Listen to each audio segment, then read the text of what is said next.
کا مشکور ہوں کہ انہوں نے اتنا اچھی میزبانی کی ہے.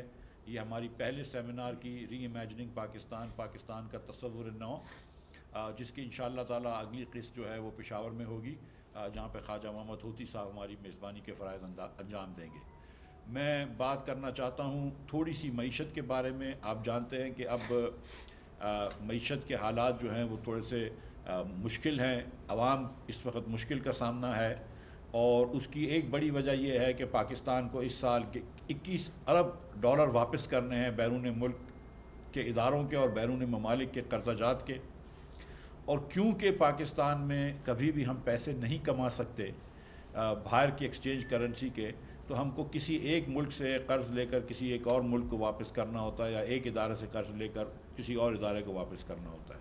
اور پچھلے 20 سالوں میں ہم نے یہ دیکھا ہے کہ پاکستان میں قرض جو ہے وہ بڑھتا جا رہا ہے، یہاں تک کہ اب 51,000 ارب روپیہ قرض ہو چکا ہے پاکستانیوں کے اوپر. اور ہم نے یہ بھی دیکھا کہ پاکستان کے اوپر بیرونی ملک کا جو قرضہ ہے وہ بھی 25,000 ارب روپیہ چڑھ گئے ہیں. اس کی اب جو مسائل ہیں وہ یہ ہیں کہ اس کی وجہ سے مہنگائی در بڑھ رہی ہے، اور اس کی وجہ سے بے روزگاری بڑھ رہی ہے. اور جب مہنگائی اور بے روزگاری بڑھے گی اور ساتھ ساتھ حکومت کے وسائل کم ہوں گے، تو جو حکومتیں تعلیم پہ خرچ کر سکتی تھیں یا کرنا چاہیے، یا جو حکومت کو صحت پہ خرچ کرنا چاہیے، وہ حکومت جو ہے وہ قسط بھرے گی، باہر پیسوں دے گی، اور وہ تعلیم پہ خرچ نہیں کر سکے گی اور صحت پہ خرچ نہیں کر سکے گی. آلریڈی پاکستان میں آدھے بچے جو اسکول جا سکتے ہیں، جن کی اسکول جانے کی عمر ہے 16 سال کی یا اس کے کم، وہ اسکول میں نہیں ہیں. اور جو بچے اسکول میں ہیں وہ بھی فیل ہو رہے ہیں. اور پاکستان کے اندر اس وقت 80% بچے جو ہیں وہ میل نورشڈ ہیں.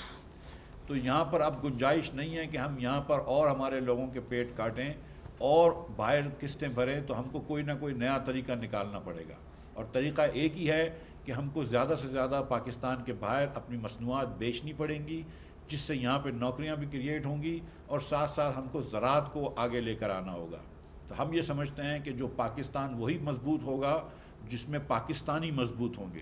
اگر ہم پاکستانی لوگوں کو مضبوط کر دیں گے، اپنے لوگوں کو روزگار پرووائڈ کر دیں گے، اپنے لوگوں کو مضبوط کر دیں گے، تو خود بخود انشاءاللہ تعالی لوگ اپنے بچوں کو بھی پڑھا لیں گے، لوگ اپنی بیماری کا بھی حل نکال لیں گے، اور اس کے ساتھ ساتھ ملک بھی آگے ترقی کرے گا. تو اب وقت آ گیا ہے کہ پاکستان کے اندر لوگوں کو حقوق دیے جائیں. اور جو 18ویں ترمیم نے، آپ یہ سمجھ لیجئے کہ وفاق سے لے کر صوبوں کو حقوق دیے تھے، اور اب لوگ بات کر رہے ہیں اور صحیح بات کر رہے ہیں کہ صوبوں سے لے کر ضلعوں کو حقوق دیے جائیں. تو ہم یہ سمجھتے ہیں کہ ایکچولی حقوق جو ہے وہ لوگوں کو دینے چاہیے، لوگوں کو روزگار دیں، لوگوں کے لیے مشکلیں آسان کریں. مہنگائی جو ہے اس وقت آپ پتہ ہے کہ عروج پہ ہے، اور حکومت جو اپنے مسائل سالو نہیں کر سکتی ہے. ایک نجکاری کا مسئلہ ہے پاکستان میں، 20 سال سے ہم کوئی نجکاری بھی نہیں کر سکیں، اور دوسری طرف حکومتی ادارے جو ہے وہ اربوں کا نقصان کر رہے ہیں. تو اس کا کوئی نہ کوئی حل نکالنا پڑے گا. ایک سرکولر ڈیٹ کا مسئلہ ہے جو 2800 ارب روپے سے اب تجاوز کر گئی ہے اور تیزی سے بڑھ رہی ہے. مشرف صاحب کے زمانے سے یہ چل رہا ہے، کسی حکومت نے اس کا حل نہیں نکالا. تو کیا اب یہ ضروری نہیں ہے کہ اس کا حل نکالیں، یا کہ روز کے روز بجلی مہنگی کرتے رہیں؟ تو اب وقت آ گیا ہے کہ حکومت جو ہے وہ کچھ فیصلے کرے.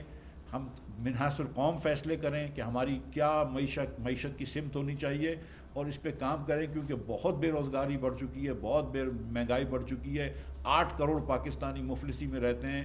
اس لیے پاکستان ہم نے نہیں بنایا تھا کہ سارے لوگ جو ہیں وہ مفلسی میں رہ رہے ہوں، غربت میں رہ رہے ہوں اور جہالت میں رہ رہے ہوں. اس سے آزادی دلانا ہمارا ایک نصب العین ہونا چاہیے.